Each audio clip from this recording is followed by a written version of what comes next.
Bienvenidos y bienvenidas a todos al último ciclo, la última mesa redonda, disculpar, del ciclo de retos humanísticos de la soledad a la conexión.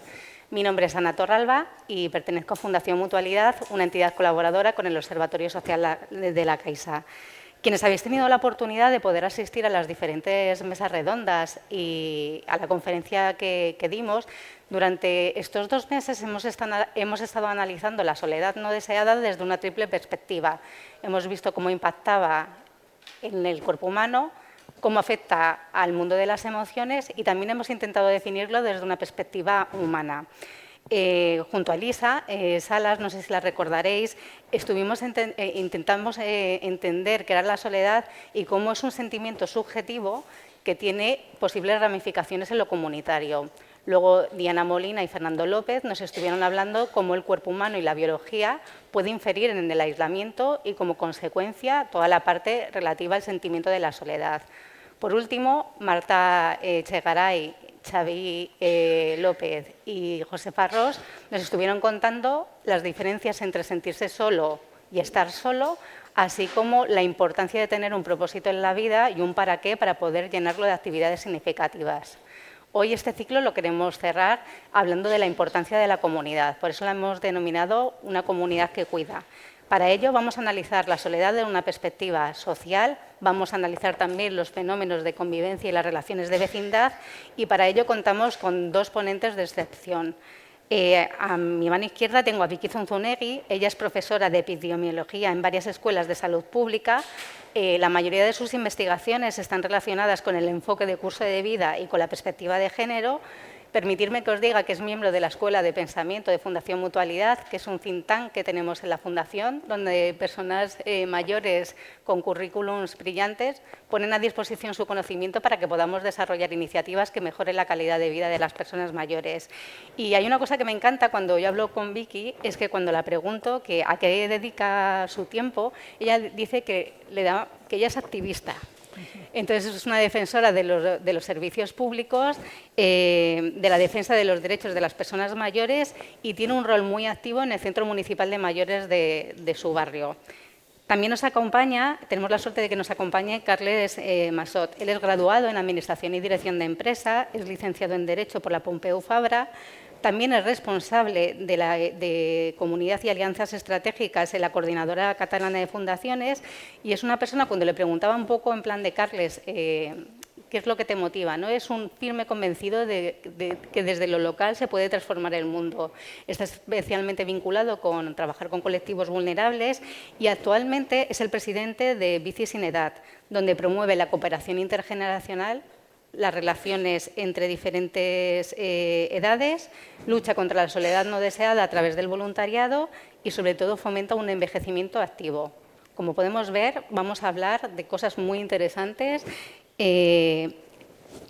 Para poder iniciar esta conversación, cuando estábamos reflexionando acerca de qué es la soledad no deseada, llegábamos a la conclusión de que es una palabra que ha aparecido sobre todo como consecuencia de la COVID-19.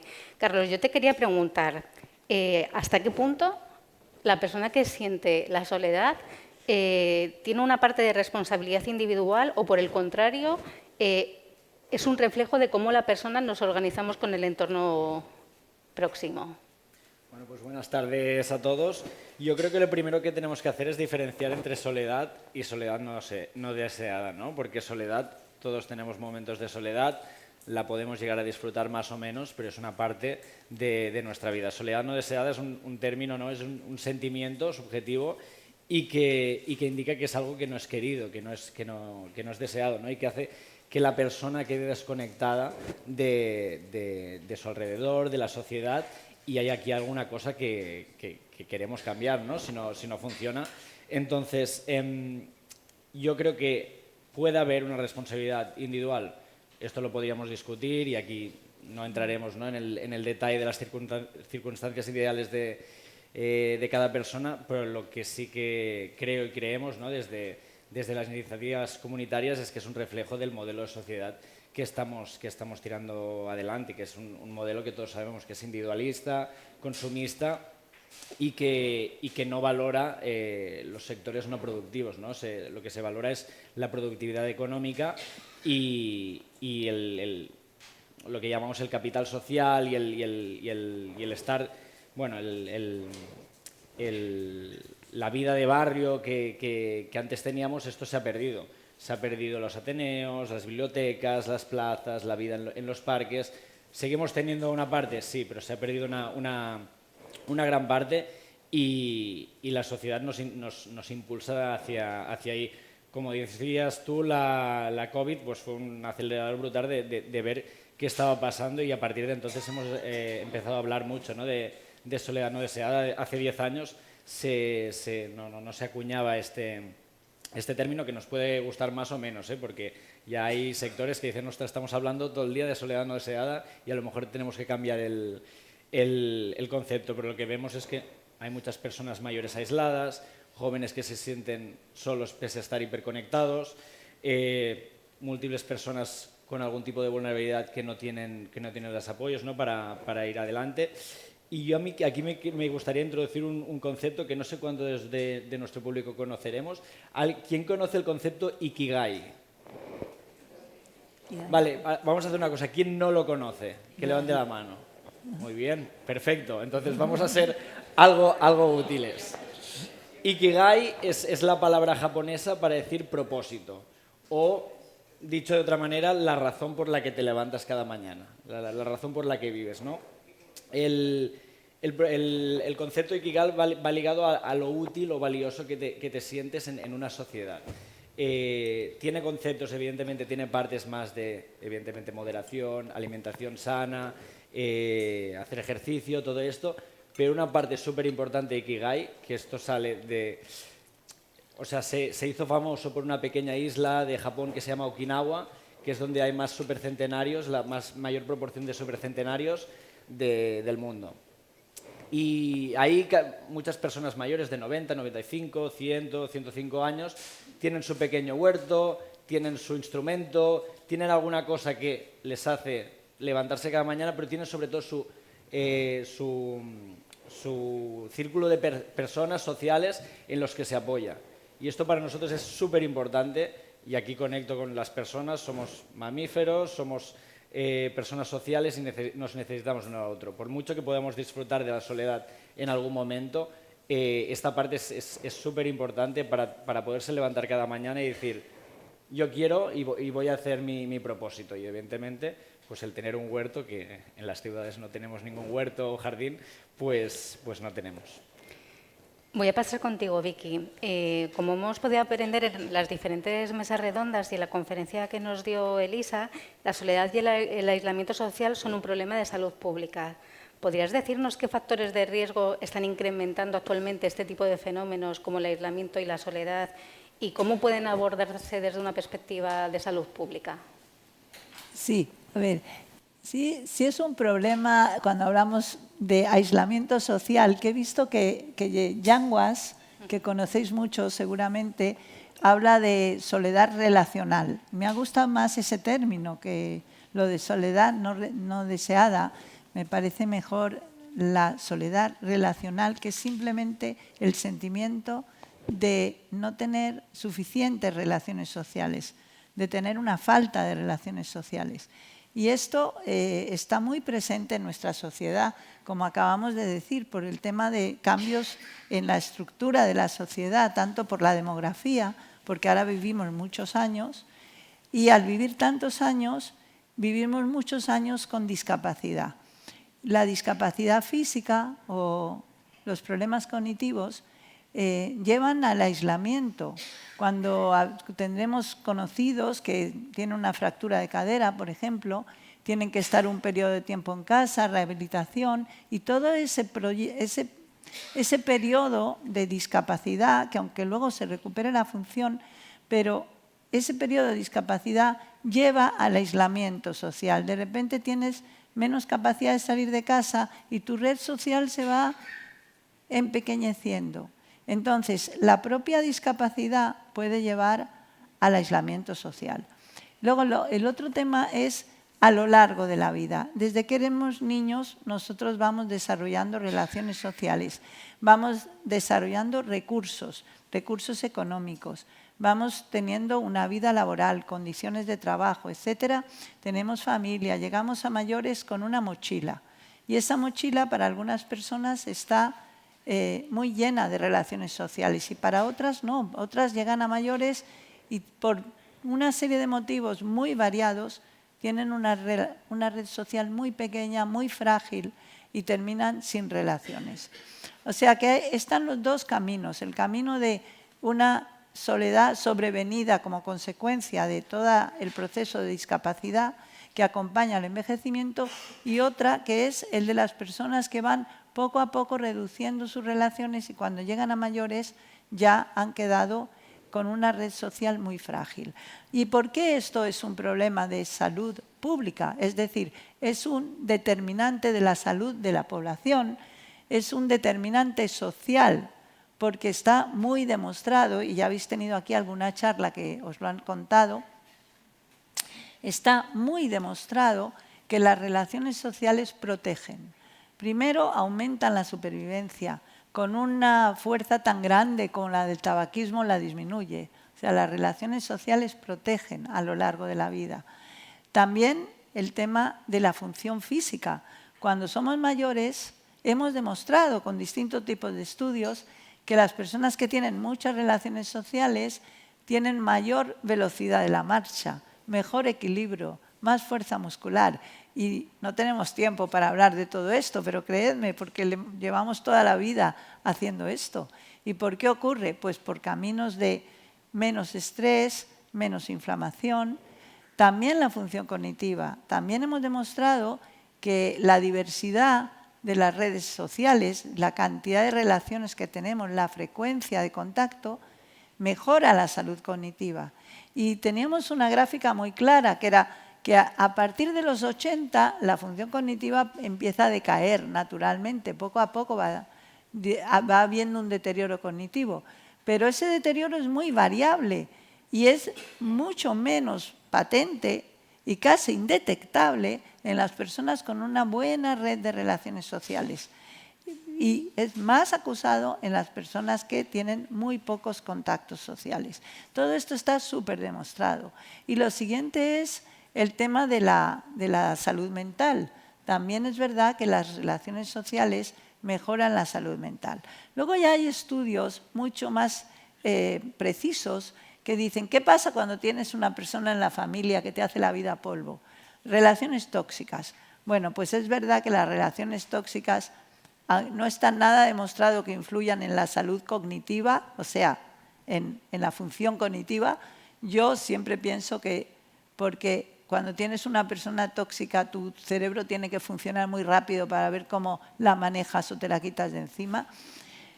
Y eso que estoy convencida de que es así, aunque no he visto ningún estudio que lo demuestre, pero lo que sí hemos visto es que es la frecuencia de contacto. ¿Y por qué? Porque los contactos sociales nos ayudan a tener ese propósito de vida que tú decías, ese propósito de vida, esa sensación de que tienes algo que hacer en este mundo, de que eres útil para los demás, de que los demás te tienen en cuenta. Esto está muy relacionado y el camino muy beneficioso que mejora la salud cognitiva, que tú ves cómo la salud cognitiva no se deteriora. Entonces, efectivamente, es un tema que ya os han hablado en otras ocasiones. Y lo único que os quería añadir es que efectivamente estamos hablando de un problema que está generado por los cambios estructurales, como tú estabas diciendo muy bien. Son cambios estructurales que requieren soluciones colectivas, Y si tenemos que abordarlos, y el marco conceptual que tenemos tiene que ser muy claro como ciudadanos, tenemos que pedir a los políticos que tengan voluntad política para buscar soluciones colectivas a este problema. Porque todo lo que estamos haciendo, intentando resolver el problema individual de la soledad en una persona que se ha quedado aislada, es muy humano, lo que quieras, pero esto no va a resolver.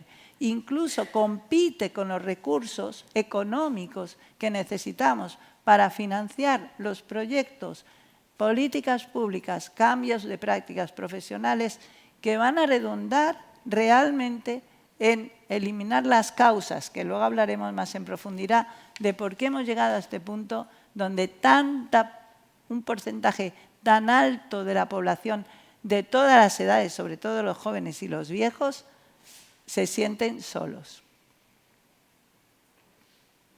Vicky, yo te quería preguntar qué papel juegan las desigualdades, por ejemplo, el género, la clase, la edad, en la experiencia del aislamiento social. Sí. A ver, influye muchísimo, y he buscado una estadística para prepararlo de hoy, que veáis que es real, que es el tema de la pobreza. Ayer leí en el periódico que la pensión media en el mes de mayo, en España, la media de la pensión contributiva, pero media entre hombres y mujeres, era de 1.572 euros. Entonces decimos, oye, pues estamos genial, la media de la población, la media. Pero es que esa media esconde que la distribución de las pensiones es muy asimétrica. Hay unos cuantos que son muy, muy ricos y tienen pensiones muy grandes. Ya no estoy hablando de la riqueza, que además tienen a lo mejor 3 casas, sino de ese grupo de personas que tira la media hacia arriba, de forma que la media son 1.572. Pero también busqué la proporción de mayores que tienen menos que el salario mínimo interprofesional como pensión. Y en hombres es el 40% y en mujeres el 61%. O sea, 6 de cada 10 mujeres mayores reciben una pensión que no llega al salario mínimo interprofesional. Como veis, si esto es así, vamos a tener muchos problemas para salir de casa y hacer cosas que cuestan todas dinero. Y tenemos que pensar mucho en mantener la casa a una temperatura adecuada, porque estamos a 35 grados y así no se puede ni vivir ni dormir, y comer. Y si tenemos un imprevisto y se nos rompe el tanque del agua caliente, pues horrible, porque ahí ese mes te quedas. Y luego, si quieres tener un perro que te acompañe, también cuesta un montón de dinero. Bueno, ya que os voy a contar. Esta historia es una historia importante. Por eso cuando algunos dicen, es que los viejos tienen pensiones altísimas, yo siempre digo, pero estos datos que os he dado, 40% de los hombres y 60% de las mujeres por debajo del salario mínimo interprofesional, lo que los salva es que generalmente tienen una casa en propiedad. Si no tienen casa en propiedad y además su pensión está por debajo del salario mínimo interprofesional, pues es que realmente están abocados a tener una vida muy, muy limitada.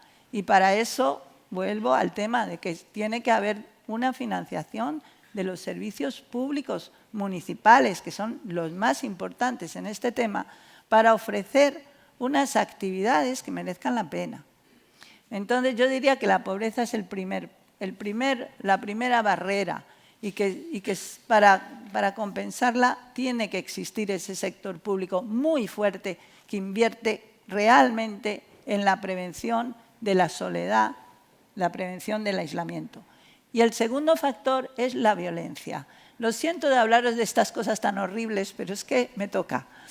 ¿Por qué digo la violencia? Porque sí hemos hecho tantos estudios, la gente mayor nos dice, la violencia, si vivo en un barrio inseguro, si vivo en un barrio inseguro, vale, si tú tienes la mala suerte de vivir en un barrio donde tienes miedo a que te atraquen, pues efectivamente te vas a quedar mucho en casa.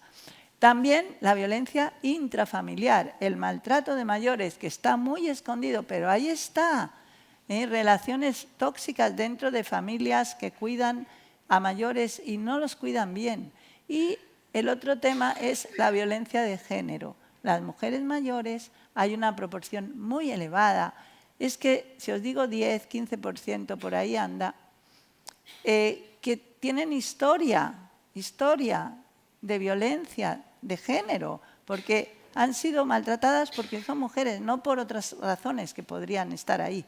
Entonces, esto está saliendo mucho ahora, este tema de la violencia contra la mujer mayor, Pero son temas que están escondidos porque son difíciles, pero una manera de identificarlos es detectar cuando alguien te dice que tiene conflicto familiar, simplemente que alguien te reconoce de forma abierta que tiene un conflicto familiar.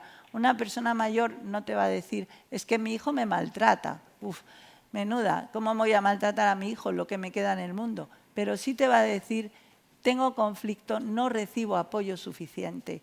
Me siento que no recibo el apoyo que necesito.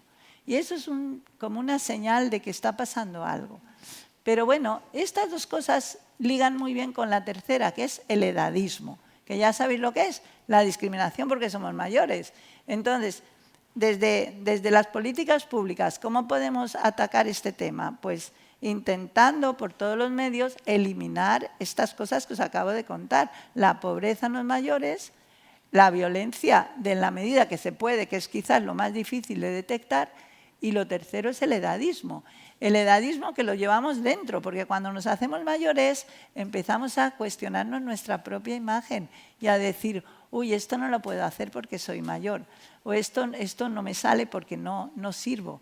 Es que yo ya no puedo hablar de lo que quiero porque no me sale, se me olvidan las cosas. Todo este continuo achacarse a uno mismo porque se hace mayor, lo llevamos dentro porque lo reflejamos. Entonces, esas para mí serían las tres grandes barreras en las que hay que intentar intervenir para prevenir. De acuerdo. Pues mira, Carlos, yo te quería preguntar si tú consideras que hay colectivos que están invisibilizados cuando hablamos de soledad. Yo creo que ahí tenemos un error de base y es asociar directamente solo esta soledad a soledad no deseada y la tercera edad, que es lo primero, ¿no? Que se nos viene a la mente, ostras, cuando en la última etapa vital es cuando te sientes más solo, a lo mejor has perdido tu pareja, has perdido amigos, has perdido otra gente, te sientes solo, ¿no? Y puedes estar solo pero sentirte solo. Y es normal que hablemos de ello. De hecho, esto está en el subtítulo de aquí, no está en el título, sino en envejecimiento, envelliment, están en el subtítulo. Es normal. Es normal y como decía Vicky, ¿no? Pues hay límites, hay barreras, más allá de las físicas, cognitivas y de otro tipo, que hacen que especialmente la tercera edad, la vejez, pues implica una soledad. Lo que pasa es que yo creo que no tenemos que hablar de diferentes tipos de soledades. Un colectivo que ya lo ha apuntado Vicky también y que creo que ahora cada vez se está hablando más, pero eh, a priori dirías, ¿por qué, no? Las personas jóvenes, ¿por qué hay tanta soledad en las personas jóvenes si estamos más conectados que nunca con redes sociales, con grupos de WhatsApp, de cualquier cosa, ¿no? Y conecto con lo que hemos empezado a decir de la sociedad, ¿no? Es una sociedad hiperconectada, pero que luego la gente no queda en persona, decíamos, las bibliotecas, los parques, las plazas, ¿no? Es como, y si no, gente queda para contársela, ponerse al día, ¿no? Pero realmente estás realmente conectando y explicándote los factores, los problemas que tienes y expresando tu vulnerabilidad. Entonces yo creo que los jóvenes es un colectivo que ahora se está hablando más, pero realmente es una cosa que choca. Pero la soledad puede atravesar cualquier edad, desde problemas de posparto, por ejemplo, o cuidadores, por ejemplo, que están cuidando a personas mayores o con discapacidad y se sienten solas en esta empresa de hacer bien a otras personas, ¿no? La soledad hay muchos tipos, entonces no discriminemos de este tipo de soledad y la otra, porque todas pueden tener cosas en común. A mí me interesa hablar de un concepto que es el concepto de interseccionalidad, que también a lo mejor hay gente que no lo conoce, y es cuando se unen diferentes factores, en este caso, que hacen que se unen en la soledad. Por ejemplo, una persona mayor y la pobreza un ejemplo de intersección, ¿no? Como decía Vicky, eso es un problema a la hora de hacer cosas, si quieres viajar, si quieres hacer algún tipo, incluso al cine, al teatro o montar alguna cosa, ¿no? Hay otros tipos de intersección. La parte de la salud mental es muy importante porque además aquí se une el estigma, ¿no? El estigma de tengo problemas de salud mental, depresiones, ansiedades y otros tipos de más graves o cognitivas, ¿no? Entonces, hay muchos colectivos invisibilizados porque hay tantos colectivos que no podríamos contarlos por esta interseccionalidad, ¿no? Personas con discapacidad, como hemos dicho, personas con origen migrante, que estás lejos de tu país de origen y es normal que este sentimiento de soledad pueda aparecer y aparezca, ¿no? Como decía, cuidadores, reconocidos o no reconocidos, pero más informales, suele aparecer. Población rural, que yo creo que Vicky también hablará un poco de diferencia entre lo urbano y lo rural, que aún tenemos diferencias, a veces por suerte. Entonces tenemos que pensar que hay mucha intersección en factores que agravan una vulnerabilidad y cuando se combinan es una cosa que se tiene que atacar de la raíz, como decíamos, y no es de un colectivo, sino es una situación de la persona que tenemos que mirar con la mirada, como también decía Vicky, con la mirada global, uniendo poderes públicos, instituciones privadas y, evidentemente, organizaciones no lucrativas. Una preguntita para los dos, para intentar clausurar este primer bloque donde estamos intentando definir la soledad como un fenómeno social. ¿Consideráis que estamos abordando la soledad con suficiente enfoque estructural o seguimos en la actualidad centrándonos en soluciones individuales? Sí, yo he intentado antes abordar eso porque me parece la clave.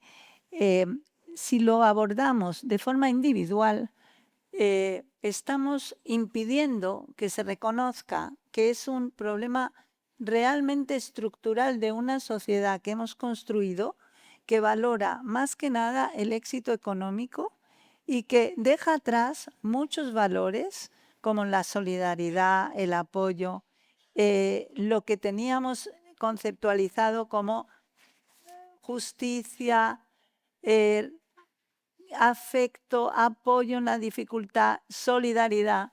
Estas palabras van quedando atrás, van quedando como cosas que no significan nada. Y no estamos poniendo suficiente presión ciudadana para que los políticos pongan un esfuerzo real en construir una solución colectiva, una actividad colectiva. Nosotros tenemos que empujar para que eso se haga. Yo estoy viendo que hay cosas, pero les falta el presupuesto, les falta el plan económico. El Ministerio de Derechos Sociales sacó un plan de lucha contra la soledad desde el año 20 al 20, no, perdón, del 26 al 30. Vale, es genial, está todo ahí colocado en la web. Y yo lo leo y digo, es genial, pero ¿dónde está el dinero para esto?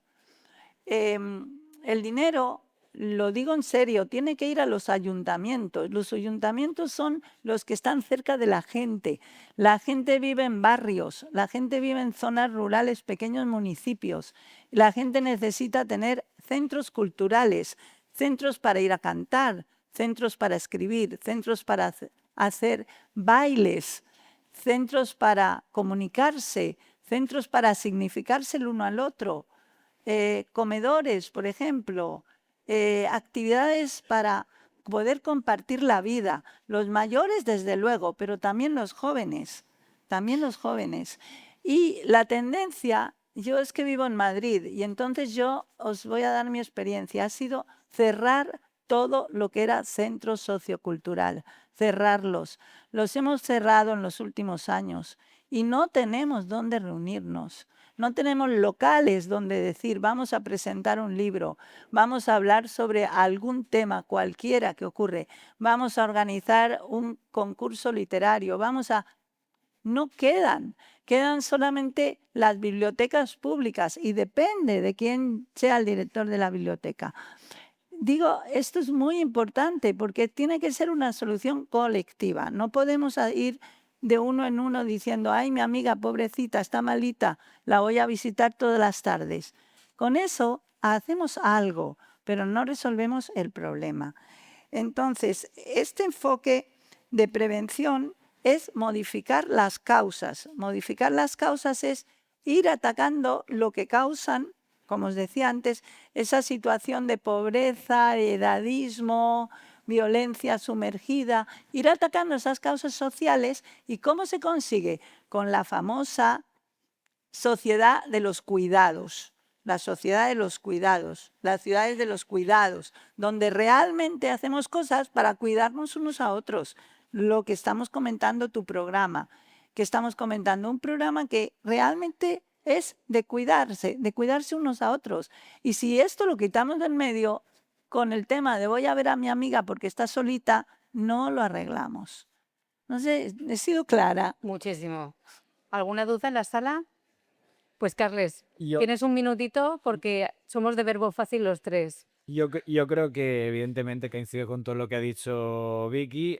Hoy el problema está en la agenda pública, estamos haciendo diagnósticos, están estrategias municipales, regionales, estatales, reconocido por la OMS, pero no estamos abordando el problema de manera estructural. O sea, las soluciones tienen que venir evidentemente con recursos y, de nuevo, me pongo pesado, pero uniendo y colaborando de una manera más estratégica, poderes públicos y organizaciones no lucrativas sociales que puedan tener este espacio. Hay muchas de ellas que están evidentemente luchando, compitiendo por subvenciones, ¿no? En un modelo atrasado, aún compitiendo, y lo que queremos es que se haga esta estrategia para abordar todo este tipo de problemáticas.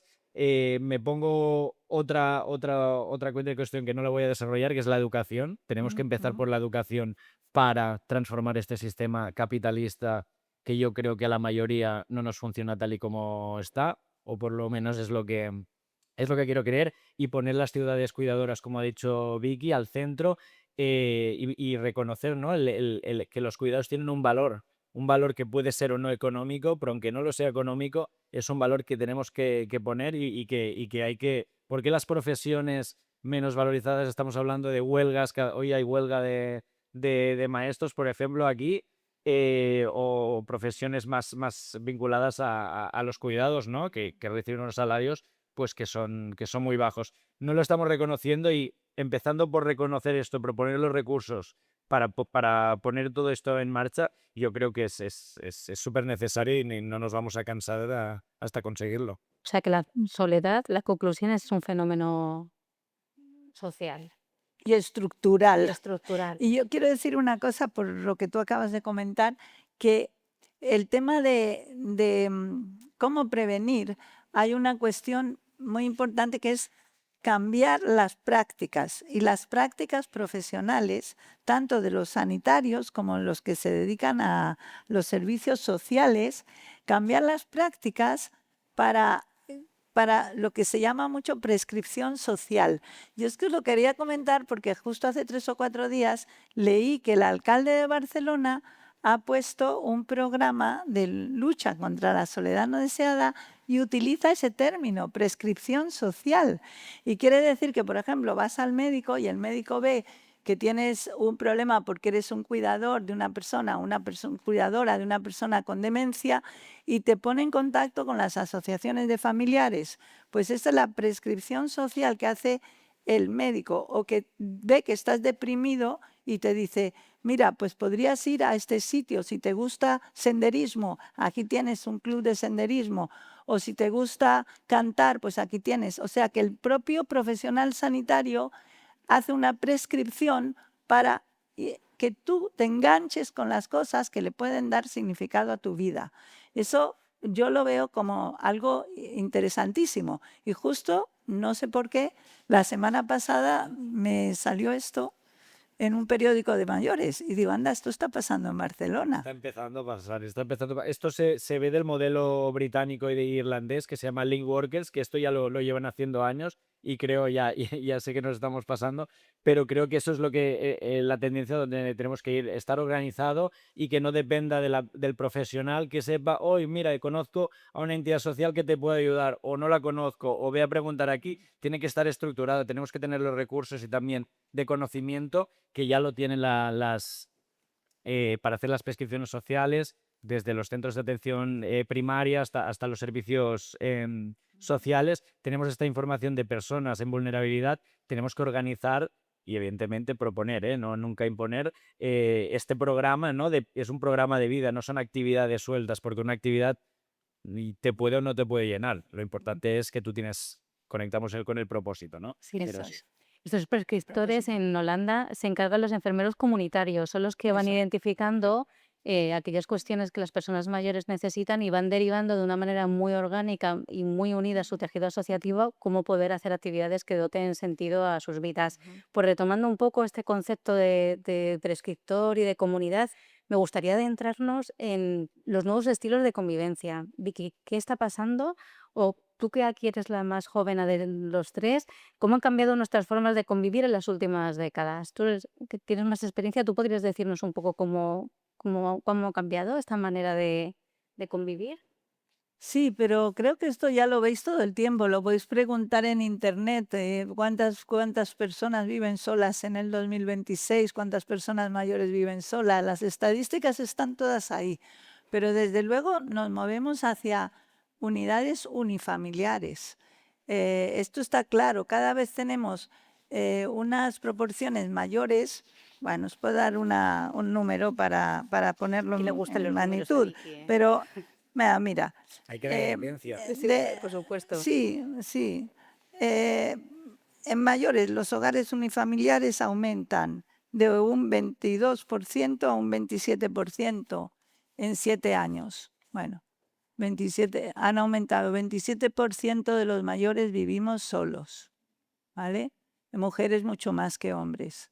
Es una realidad y ocurre por muchos motivos. Primero, porque ya somos una generación de separados, divorciados. Luego están los viudos. Luego está el tema de que nuestros hijos se han ido, viven lejos también. Si se han emancipado, porque como sabéis, el problema de la vivienda es tremendo. Y muchos mayores no viven solos porque les ha quedado algún hijo en casa. Entonces, sí, vamos a unidades muy pequeñas y vivimos muchísimos años, por lo cual también nos quedamos viudos y viudas. Y estas situaciones hacen que vivimos solos y tenemos que organizarnos para vivir solos, que esto no sea un drama. Nosotros hemos hecho con la encuesta de Madrid, me vuelvo a referir a la de Madrid porque es donde vivo, un análisis. Y los hombres preguntamos, ¿se siente usted solo? Más o menos, simplificando. Sale, sí. Bien, pues los hombres que se sienten solos, en su inmensa mayoría, viven solos, ¿vale? O sea, se sienten solos y el primer factor asociado a sentirse solo es vivir solo. En las mujeres no. En las mujeres es tener mala salud. Tener mala salud. Es curioso, ¿verdad? Porque las mujeres ya estamos acostumbradas a vivir solas, pero estamos siempre cuidando a alguien. Y cuando tenemos mala salud, no podemos ni cuidarnos a nosotras mismas. ¿Vale? Esa es la realidad. Tú tienes 80 años, te duelen las piernas, no puedes hacer lo que hacías antes y ese es el problema, no que vivas sola, porque tú como mujer te has organizado la vida de otra manera. Los hombres que viven solos, no todos, pero el primer factor que aparece en los hombres relacionado con vivir solo es la soledad. O sea, están los dos factores muy unidos.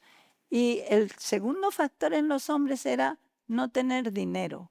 Entonces, si un hombre está solo y además no tiene vive solo y además no tiene dinero, se siente muy solo, ¿vale? Pero es que las mujeres no, las mujeres, el primer factor y de forma grandísima es la salud, la mala salud. Y después ya aparecen otras cosas. Ya aparece lo de vivir solos como el tercer factor y el cuarto el dinero y el segundo ahora mismo no lo recuerdo, pero los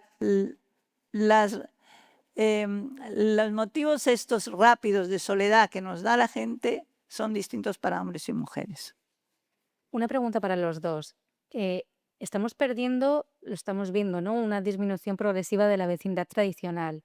¿Qué opináis al respecto? ¿Y pensáis que esta disminución es un fenómeno imparable o existe una posibilidad de recuperar ese concepto de ayuda mutua? Yo creo que imparable no hay nada, no hay nada escrito, ¿no? Yo creo que el resumen es que hemos y estamos perdiendo relaciones informales espontáneas de proximidad, ¿no? Todo lo que he dicho, todos los espacios formales e informales. Formales es parte del asociacionismo, ¿no? Y aquí en Cataluña tenemos una gran tradición de asociacionismo. Hablamos antes, cuando estamos antes de corales, podemos hablar de castellers, ¿no? En que diferentes personas se unen para un objetivo común, ateneos, hay muchas cosas que se han ido perdiendo y que ahora la ciudad anonimiza a las personas, ¿no? Y es o tienes tu grupo o es difícil entrar, y además a veces como la vergüenza de decir me siento solo y quiero buscar compañía, pues esto además lo pone. Y esto que implica que estamos perdiendo cohesión social, que tienes a lo mejor tu grupo de amistades, tu familia, ¿no? Más íntima, pero más allá de ahí, pues hay desconfianza social, que es un otro término que nos gustaría introducir, ¿no? Tú no confías porque si no te relacionas, entonces cuando ignoras algo es cuando empiezas a desconfiar, y en las personas mayores sobre todo, si vives sola y nadie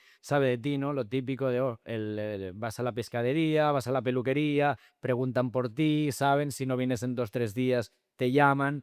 Esto se está perdiendo y más en una ciudad. En los pueblos yo creo que Vicky nos podrá contar que aún hay reductos, y en las ciudades evidentemente hay partes que son más barrios que otras, empezando aquí por Barcelona, pues hay barrios diferentes, ¿no? Pero estamos perdiendo identificación con el grupo en el sentido amplio, y tenemos esta sociedad de contradicciones, de las personas mayores evidentemente generalizando, aburridas, ¿no? O con falta de vínculos, las personas adultas estresadas que no paramos de trabajar, y los jóvenes hiperestimulados, pero que se sienten súper solos, ¿no? Entonces aquí hay algo que no funciona. Entonces, no creo que podamos volver a exactamente la forma de barrio, que es lo que cuando la palabra barrio, ¿no? Que nos implica, "Oh, esto es barrio, esto es casa, me siento identificado". Pero podemos ir construyendo, podemos ir parando este fenómeno, o al menos actuando sobre él con nuevas formas de comunidad, ¿no? Como también habla el título, y desde viviendas intergeneracionales. Tenemos, por ejemplo, el otro día fui a un evento de Vivir y Convivir de Fundación Roura, que unen a personas mayores, en general que se sienten solas, y personas estudiantes que también de otra manera no podrían vivir en Barcelona. Oye, tenemos unos ejemplos perfectos, acaban tejiendo unos lazos que de otra manera no harían, porque ahora muchas personas ya o no han conocido a sus abuelos o los van a visitar cada X tiempo. Pues esto es una manera, un ejemplo como tantos otros, de volver a tejer de esto. Evidentemente, yo creo que hablaremos luego el voluntariado, ¿no? Y voluntariado está evolucionando, y tenemos que hacer otros espacios individuos de participación, y realmente volver a poner las relaciones en el centro. Yo te quería preguntar, porque has sacado el tema de las relaciones intergeneracionales, Carles, ¿nos puedes contar un poquito qué papel juegan este tipo de relaciones en el caso, por ejemplo, de la asociación que presides, de Bici Sin Edad? ¿Puedes contarnos un poquito? Claro que sí. Por los que no nos conocen, ¿quién ha visto triciclos? Aquí, que los que sois de Barcelona, ¿quién nos ha visto alguna vez por la calle o...? Bueno, algunos. Triciclos Pues sí, rojos, oye, 2 bastante. personas delante, una persona conductora detrás. Bueno, eso es que nos hacemos notar un poco, ¿no? Sí. La entidad Ambici Sense Edat es un programa de voluntariado social que se dedica a dar paseos que nosotros decimos terapéuticos, para personas mayores o personas con algún tipo de discapacidad, problemas de movilidad. Pero el paseo, que es 1 hora y media o 2, es la excusa. El triciclo es una herramienta, es algo que podría ser de manera diferente. Lo importante son estas relaciones intergeneracionales. Normalmente digo, el conductor es más joven que la persona o las 2 personas que van delante, aunque no siempre. Y aquí lanzo una... Intergeneracionales también puede ser dentro de la tercera edad, porque hay tercera edad, cuarta edad, todas las edades, ¿no? Pero normalmente sí que es verdad que hay un intercambio de personas, y en otros voluntariados también lo hemos visto. He hablado de Fundación Roura, que hay este tipo de relación que no se daría en otro, no se conocerían estas 2 o 3 personas en otro contexto. Y eso es lo que hace tan especial estos voluntariados intergeneracionales, porque hacen que realmente conectes con lo que ha pasado. O sea, la persona mayor, hemos dicho que se quiere sentir escuchada, quiere sentir parte de la comunidad, quiere sentir útil. cuando la persona, lo que llamamos el piloto, le pregunta sobre su vida, le pregunta sobre el barrio, sobre cómo era antes, sobre dónde iba, sobre por qué la playa ha cambiado y antes la playa de Barcelona no estaba abierta al mar y ahora está abierta al mar, y algunas personas jóvenes incluso se sorprenden, ¿no? Que pase esto. Esto es hablar de historia y es hablar de la realidad, y eso es lo que hace que crear este vínculo humano que con una herramienta puede ser más barata o más cara, en este caso el triciclo no es una herramienta barata, pero lo importante es promover este diálogo. Cuando la gente habla es cuando disminuimos la ignorancia, y cuando disminuimos la ignorancia o el desconocimiento es cuando creamos esta cohesión social, es cuando estamos fortaleciendo el sistema democrático, porque confiamos en las otras personas y confiamos en que nos van a tratar como personas con dignidad. Entonces, esta parte de intergeneracional para mí es básica, y es lo que tenemos que hacer en cualquier tipo de voluntariado o en cualquier tipo de programa social, porque el hacerte siempre con las mismas personas y de la misma edad es lo contrario a la diversidad, y la diversidad es lo que nos hace una sociedad digna de ser vivida. Y una pregunta, Carles, y también la hago extensiva a Vicky. ¿Qué impide que muchas personas no puedan participar en sus comunidades? Eh, hay varios factores. Podemos hablar de materiales, culturales, emocionales. eh, Vicky hablaba de la pobreza. Evidentemente la pobreza es un factor súper importante. Tenemos esta sociedad, ¿no?, edadista, consumista. A veces hay miedo, porque tú conoces de nuevo, tú conoces lo tuyo, pero hay miedo a participar, hay miedo a salir de la zona de confort, justificado o no, de hacer otras actividades o pertenecer a un grupo, porque pertenecer a un grupo significa, es muy psicológico, ¿no? No es entrar en un grupo, no. Por suerte somos humanos, aún no somos robots, y tenemos nuestros procesos de adaptación, cada grupo tiene su idiosincrasia y todo esto. Lo que a mí me interesa, y el desconocimiento, evidentemente, hay mucho desconocimiento de todo lo que está haciendo la sociedad civil. Veremos muchas noticias de todo lo malo que pasa en el mundo, pero ojalá en todas las noticias de cada día presentaran una iniciativa social. Yo creo que nos iría bastante mejor. Para hacer este voluntariado, dile participación en la sociedad civil, necesitamos ponerlo más en conocimiento de las personas y motivarlas y dar ejemplos. En el caso del voluntariado, evidentemente, a lo mejor la palabra voluntariado a los jóvenes no les motiva, y le tenemos que hacer de otra manera, ¿no? Contribución a la comunidad.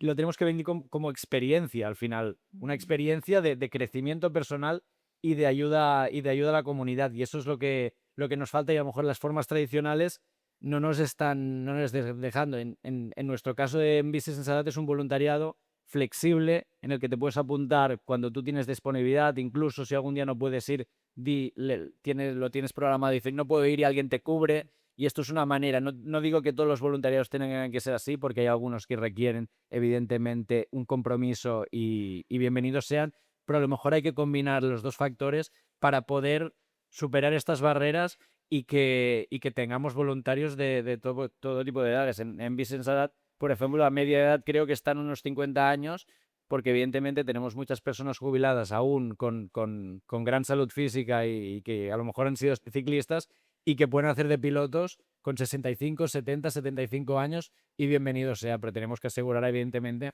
este relevo generacional. Pues ya que se ha hablado de que desde Vicky Sin Edad tomáis las calles, quiero preguntarle a Vicky cómo influye el diseño de las ciudades en la creación o ruptura de los vínculos sociales. ¿Cómo influye? ¿Cómo influye el diseño de las ciudades en la creación ya, o es ruptura que de me los perdí vínculos el diseño. sociales? Ya, el diseño, sí. Sí, claro, mucho, lo he comentado antes. Bueno, voy a empezar por lo del tema del entorno saludable, ¿no? Venga. Pues está claro que se hace un calor horrible como va a hacer este verano y no tenemos medios, pues lo mejor que podría ocurrirnos es ir a un sitio como un centro municipal de personas mayores con aire acondicionado y poder hacer actividades allí, porque es importantísimo el tema de la temperatura, el calor extremo. Ahora con el verano que viene es importantísimo que pueda haber algunos refugios climáticos, lugares donde la gente pueda ir a pasar unas horas y hacer cosas interesantes, cosas que les motiven. El entorno en general, pues lo que estamos viendo en España es bastante bueno. Las ciudades tienen muchos parques, zonas verdes, las aceras que estén en buen estado, la iluminación. Lo que tenemos muy mal es la contaminación, el ruido, y ahí otra vez lo mismo, la estratificación social. En un barrio pobre no ves un árbol, pero si vas a caminar por barrios más o menos de clase media, está todo muy bien acondicionado.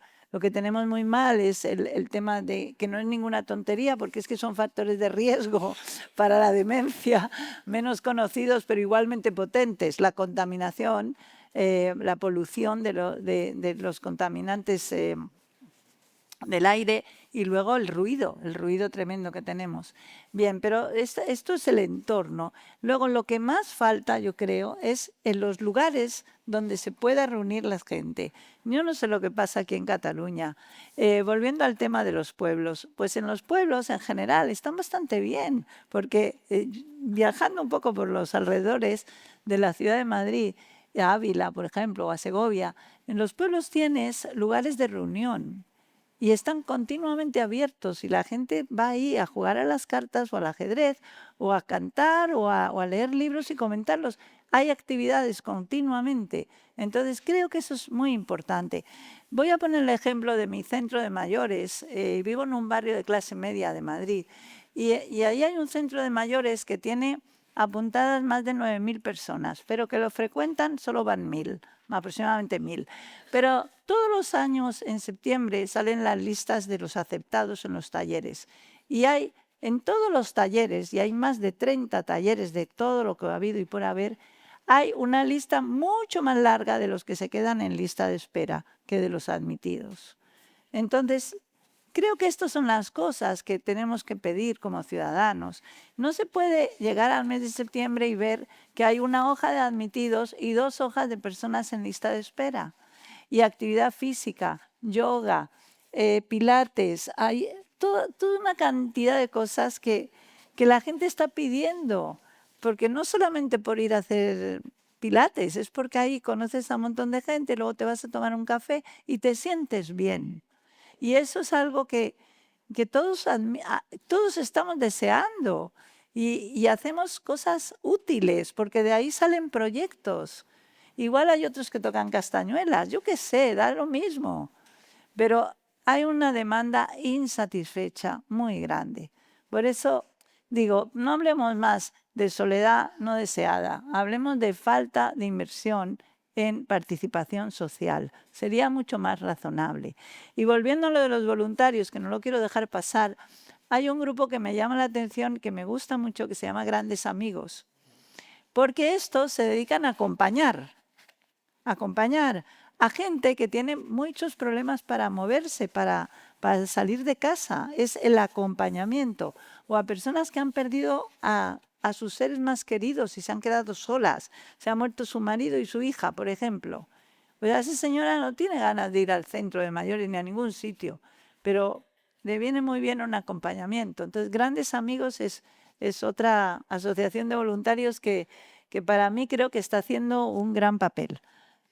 Yo quería preguntarle a Carles, ¿cómo se puede llegar a aquellas personas que no piden ayuda y que no se reconocen como solas? O sea, desde la experiencia del voluntariado podéis identificar este tipo de situaciones.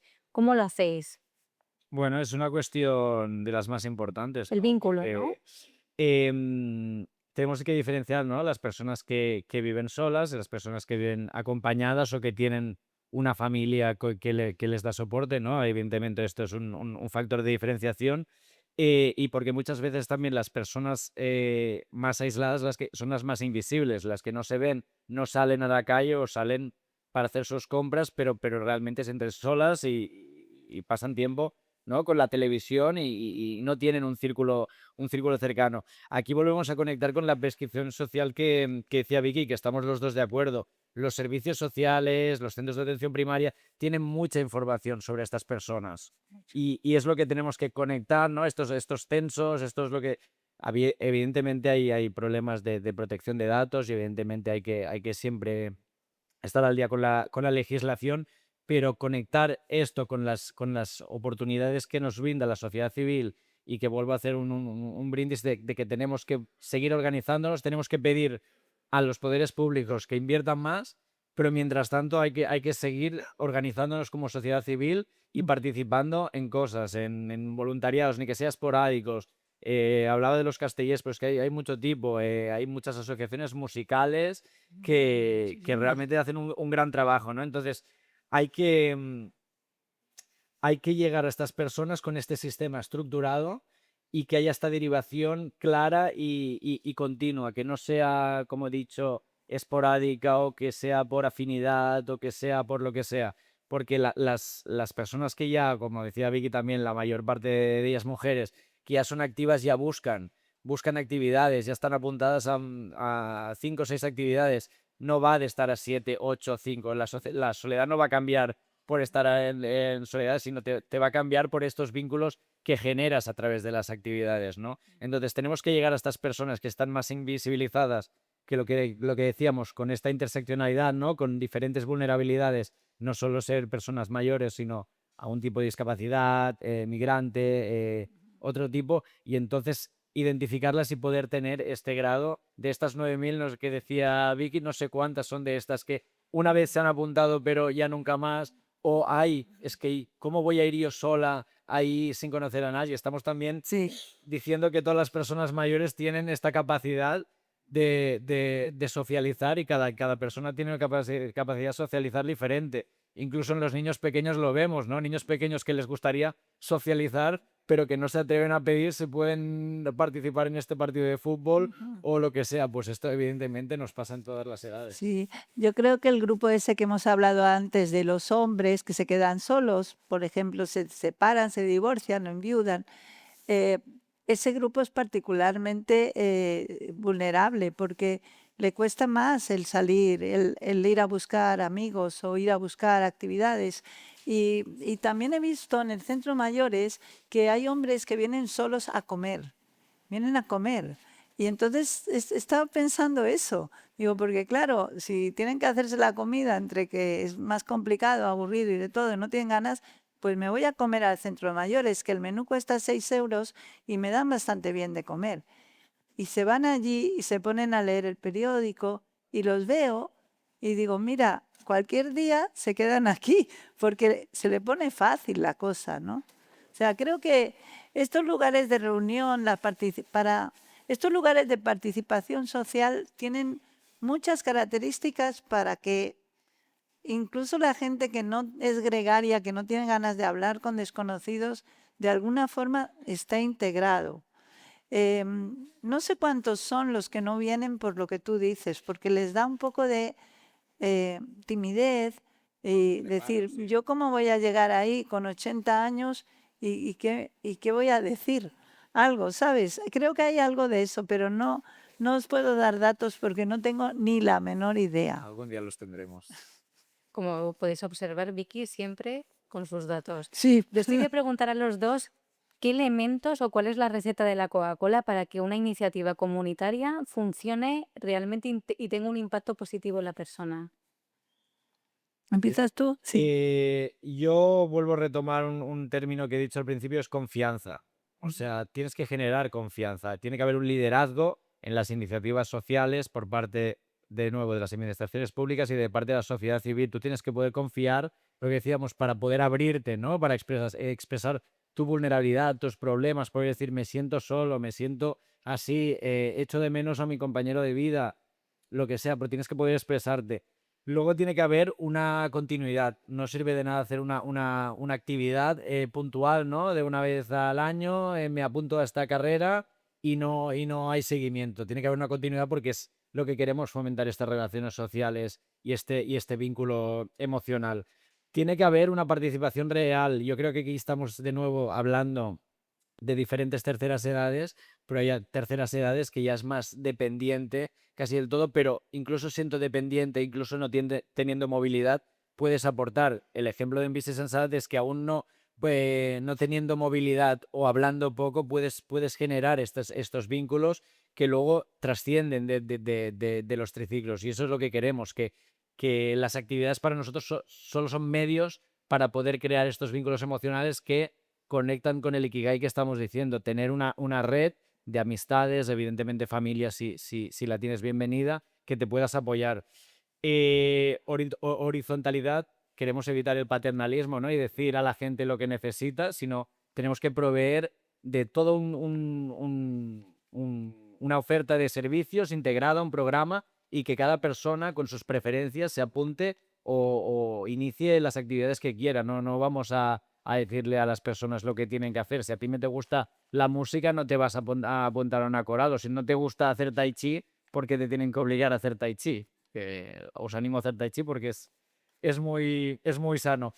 La mezcla generacional y la diversidad, de nuevo, vamos a mezclarnos personas de diferentes edades, de diferentes backgrounds, y vamos a aprender las unas de las otras preguntando, que es como se aprende, preguntando. Si no preguntas, no sabes lo que está pasando.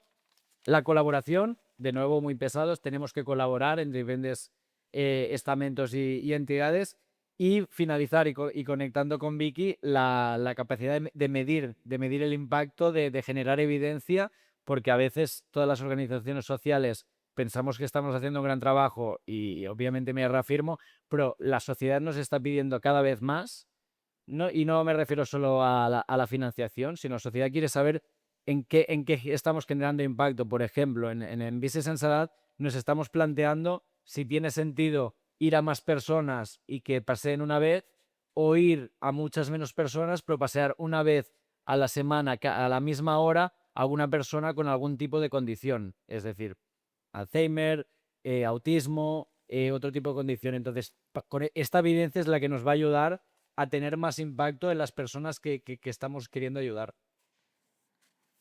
¿Algo que aportar, Es que Vicky? lo ha dicho todo, yo creo. A ver, a mí lo más importante lo que has dicho al principio, ¿no? Tiene que haber algún liderazgo en la comunidad, en el barrio, alguien que tenga buenas ideas y que organice. El segundo paso es buscar una financiación, porque si no, poco se puede hacer. Ahí viene la importancia de que exista esa financiación, y el tercero es evaluar lo que estás haciendo. Sí. Lo has dicho tú, evaluar. Os voy a contar una cosa, una historia muy bonita, porque es que hablamos muchas cosas que no son muy bonitas, pero esta es muy bonita. Hay un pueblo en Guipúzcoa que yo no he visitado, pero tengo que visitar antes de que acabe el año, que se llama Beasaín. Y en ese pueblo se organizaron todos para hacer una intervención de salud mental, de salud cognitiva en realidad, de mejorar la salud cerebral. Era más eso, la salud cerebral que la salud mental. Y entonces organizaron el pueblo, el médico, el farmacéutico, el centro social, el ayuntamiento, el alcalde, los concejales.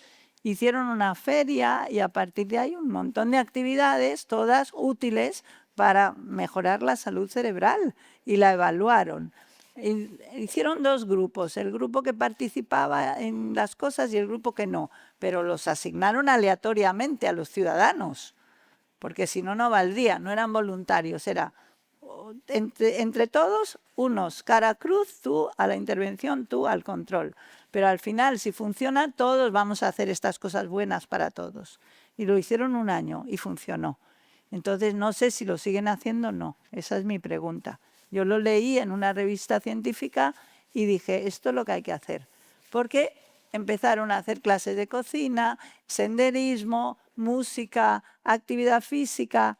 La farmacia revisó todos los medicamentos que tomaban para ver si estaban contraindicados, si se habían acumulado mal.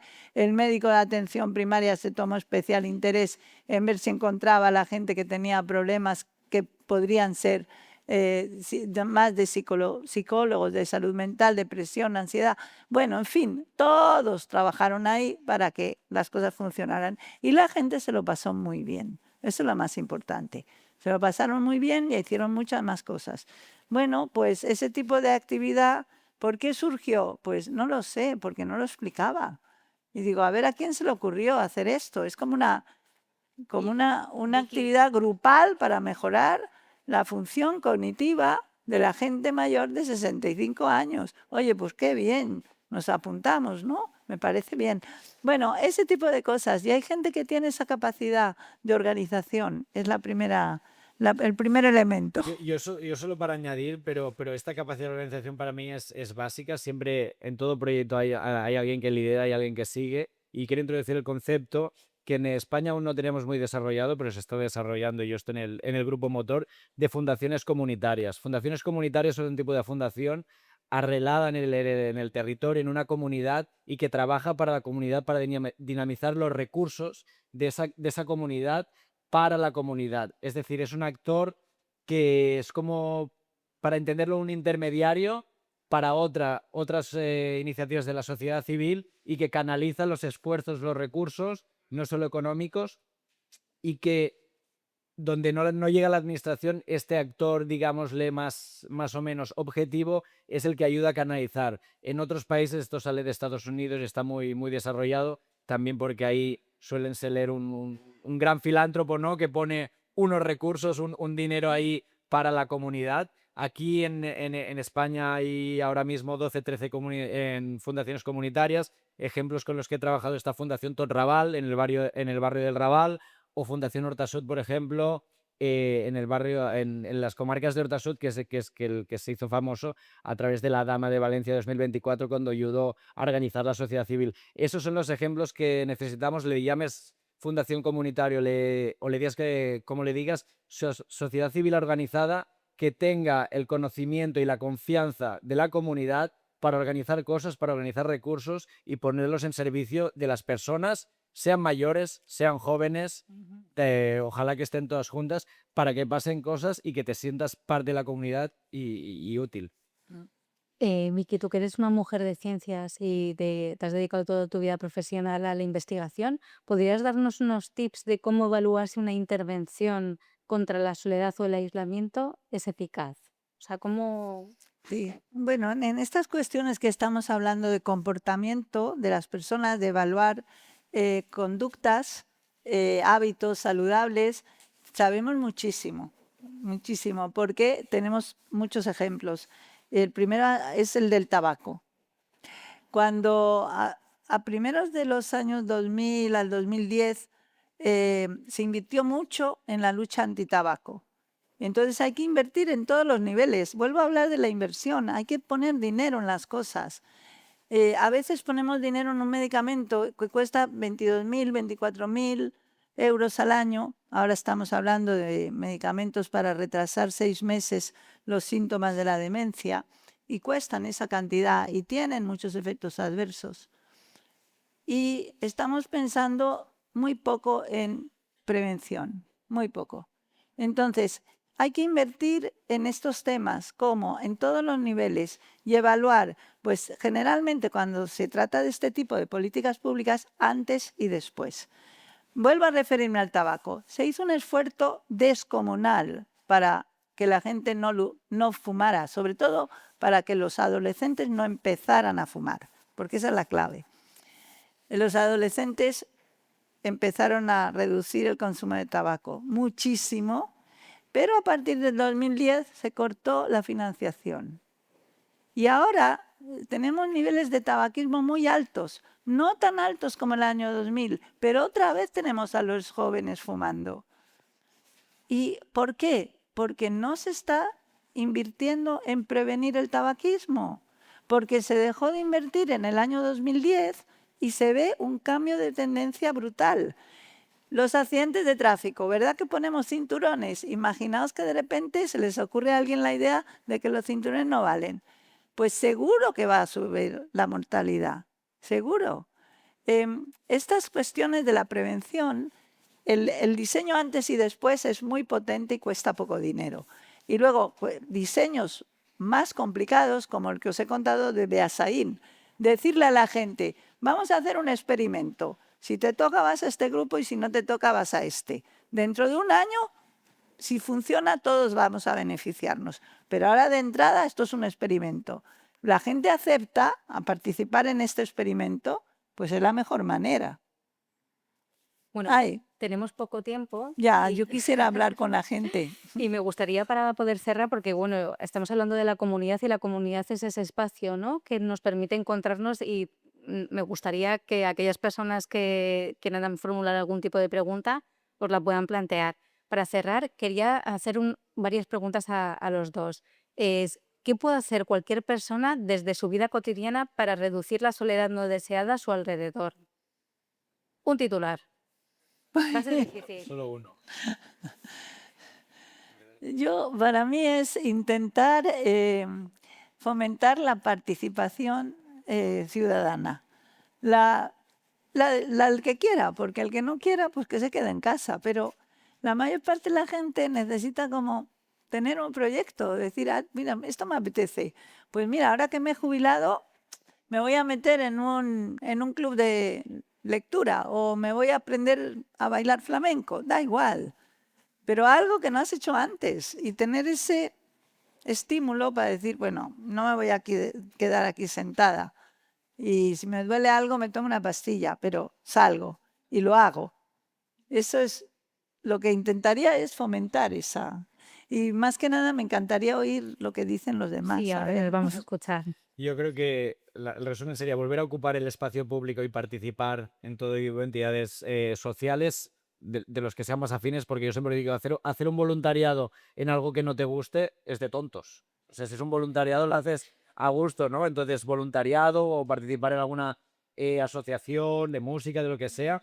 Y como tip extra, eh, recuperar estos pequeños gestos cotidianos de, evidentemente, ir al comercio de proximidad, si podemos y si hay, pero saludar, eso de saludar en un mismo edificio en Barcelona, creo que está quedando en el olvido, ¿no? Sonreír, preguntar, ¿no? Solo el qué tal y no querer ni escuchar la respuesta, ¿no? Si empezamos por aquí, estaremos recuperando esta cohesión social poco a poco y esto nos abrirá puertas a otras cosas. Pero intentemos relacionarnos más allá de las pantallas, que obviamente son una gran ayuda, pero también son una barrera.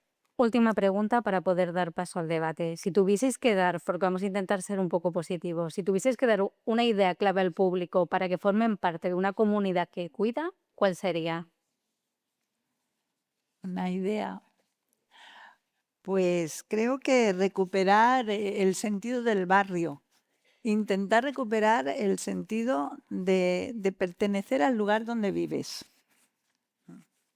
¿Tú, Yo, Carles? compartir las vulnerabilidades. Todos somos vulnerables en una cosa u otra y entonces podemos pedir ayuda y ofrecer ayuda al mismo tiempo.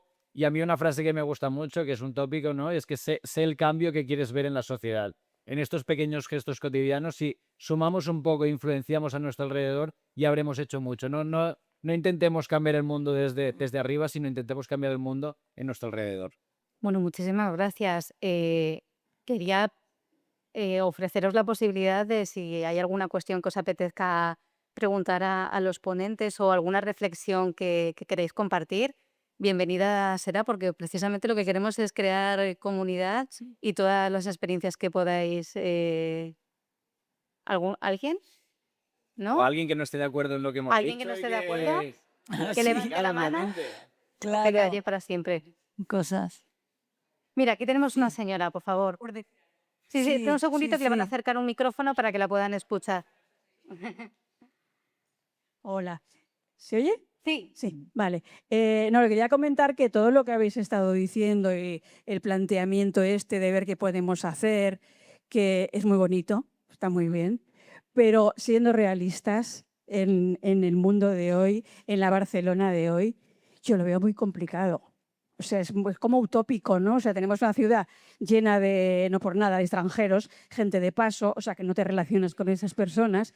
Tenemos, yo que sé, en mi casa, yo ahora mismo creo que conozco a 3 vecinos en mi escalera. Y todavía hay el que te saluda en la escalera, pero te cruzas por la calle y mira para otro lado. No por nada, por no saludar. O sea, que estamos como tan individualizados que yo lo veo, esto, todo lo que decís, que está muy bien, pero muy complicado de llevar a cabo hoy en día. En la sociedad que tenemos, habría que cambiar muchas cosas. Nada más gracias. comentar esto. Es muy cierto. A mí me pasaba bastante antes y yo saludaba a mi escalera y cuando no me saludaban me enfadaba. llegó un momento que digo, ¿pero por qué me tengo que enfadar? Yo voy a seguir saludando, seguir sonriendo.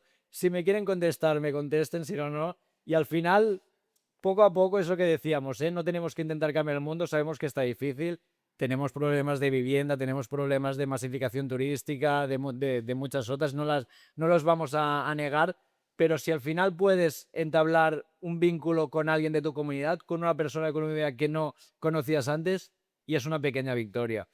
Tenemos que hablar de pequeñas victorias, no podemos ir a la batalla directamente a ganarla. ¿Alguna pregunta más? Vicky, ¿querías comentar algo? No, simplemente decir que a mí me parece que los centros municipales son muy importantes y os animaría mucho a que fuerais al vuestro. Intentaréis moveros ahí. Creo que es un recurso que todavía tenemos. Digo todavía porque puede desaparecer, ¿eh? También los centros culturales de los barrios, si quedan alguno en vuestro barrio, porque están en vías de extinción.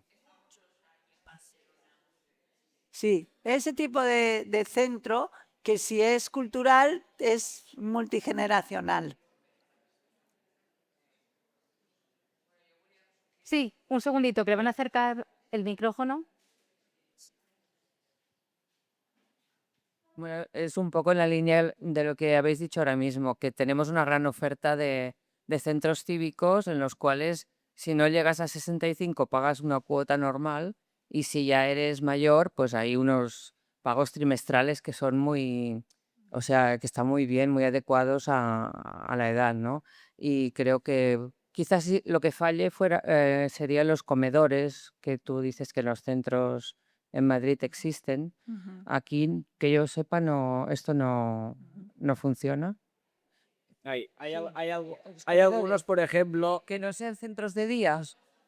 sí, nosotros en Vicensada tenemos mucha relación con Casal Cáliz y Dret, que está en Poblenou y que es al mismo tiempo casal de barrio y casal de gente mayor, y tiene un comedor que según, por lo que me han explicado hoy, que he estado en Firagran, según el baremo de tus ingresos, pagas más o menos por esa cierta cantidad, pero puedes llegar a pagar solo 1 euro para poder así. Evidentemente esto no pasa, ¿eh? Yo en Gracia no conozco ninguno.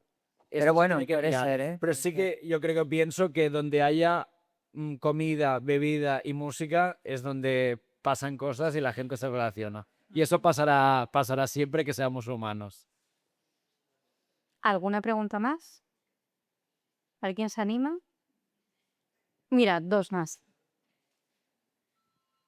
Bueno, yo quería comentar el tema este de la tercera edad, ¿vale? Entiendo que con la previsión de vida que hay de aquí en adelante, ¿vale? La media de edad que viviremos a partir de ahora puede estar fácilmente entre los 80-85 años de mediana edad de aquí a unos años.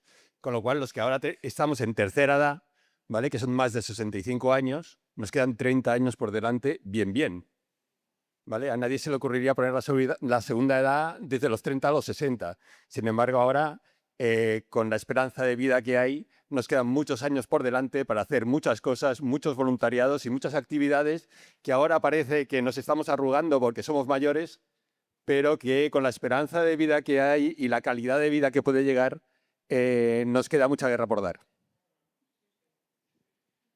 Sí, además hay un fenómeno que cada vez más la edad adulta se acorta, cada vez más eres joven hasta más edad y eres mayor desde menos edad. Hay muchos centros que de hecho eres mayor de, no es 65 sino 60 para apuntarte a actividades, que ya lo he visto mucho. Entonces, de nuevo, creo que ponemos todo, ¿no? La tercera edad junto y yo creo que de acuerdo con tus capacidades y de acuerdo con tus preferencias, que este es el objetivo del Ikigai, ¿no? Del propósito de vida, lo que sabes hacer y lo que te gusta hacer, si lo unes, es donde tienes que ir, ¿no? Pues si además ya tienes los que tengan la suerte de tener una pensión que les permita vivir de acuerdo con dignidad, pues aprovechar eso y de acuerdo con la tercera edad que estés. Sí, totalmente. No lo hemos enfatizado bastante, pero a partir de los 65 años viene una época generalmente muy buena y es muy larga hasta que empezamos a sentir el deterioro físico cognitivo pueden pasar fácil 20 años. Fijaos bien, nosotros hablamos de 65 y más y qué va, es que lo acabas de decir tú, son 30 años más y lo que queremos y lo que estamos consiguiendo es que la discapacidad se concentre en los últimos 4 años de la vida. Ya tenemos la evidencia de que eso está pasando, porque ha habido 40 años de encuestas de discapacidad en España y hemos visto cómo la discapacidad se retrasa y la función cognitiva se mantiene mucho más tiempo. Entonces, lo ideal sería que esa discapacidad se concentrara en el último año de la vida. No es así. Después de cumplir 85 quedan pocos años de buena salud. Pero estos años de 65 a 85 tenemos todas las cartas para que sean buenos. Entonces tenemos que intentar por todos los medios que sean muy buenos. Y por eso estamos aquí. Pues cuando lleguemos nosotros quizás, porque esto avanza. Sí, Claro. Hablemos de esperanza de vida saludable y no de esperanza de vida. Lo que queremos aumentar es la esperanza de vida saludable. Claro. Y si la aumentamos, seguramente Bueno, aumentaremos. aquí tengo que deciros una cosa. Lo de saludable no me gusta mucho porque no es preciso. Saludable no es. Podemos tener 4 trastornos crónicos, fracturarnos la cadera, recuperarnos y seguir funcionando. Se trata de funcionar, de funcionar. Los trastornos crónicos los tenemos todos, pero ese no es el problema. Podemos tener varios trastornos crónicos y tener una vida maravillosa. Hay que pensar más en la autonomía y en la dignidad. ¿Cuántos más años vamos a tener autonomía? Eso es lo importante, ser capaces de valernos por nosotros mismos. Esto es lo importante. Una última pregunta. Hola, buenas tardes. ¿Hasta qué punto la educación está sensibilizando al niño a este mundo que les va a tocar vivir en algún momento? Yo recuerdo en el colegio de mis hijas, los días viernes, el colegio planificaba llevar a los niños a una institución de gente mayor. Y mis hijas eran muy felices y me recordaban, mamá, acuérdate del regalo que tengo que llevar a los viejitos, a la gente mayor. Y yo creo que eso les da los sensibiliza al mundo que les va a tocar vivir. Y yo no sé hasta qué punto, cómo se maneja acá, en la escuela, en la educación, no. ¿Contestas? Yo creo que se ha empezado a hacer estos días, ¿no? De colaborar. De nuevo, tenemos que evitar el paternalismo, ¿no? De solo ver, ostras, los viejitos vamos a verlos solo como están, ¿no? Sino que tenemos que fomentar que en estos encuentros, sean de como sean, haya este intercambio. Si solo es de ir a ver, ¿no? Cuando tú vas a hacer turismo, vas a ver una cosa, no te mezclas, ¿no? No hay una integridad. Lo que tenemos que hacer es que las personas se mezclen y conozcan su historia y que las personas jóvenes en la educación vean el valor de la sabiduría que es llegar hasta la vejez, de lo que ha vivido, las experiencias, errores que ha cometido, aciertos, éxitos, fracasos. Y para mí esa es la gracia. Establecer estas conversaciones dentro de este marco que yo creo que está muy bien que se haga desde la escuela, y desde el inicio, ¿no?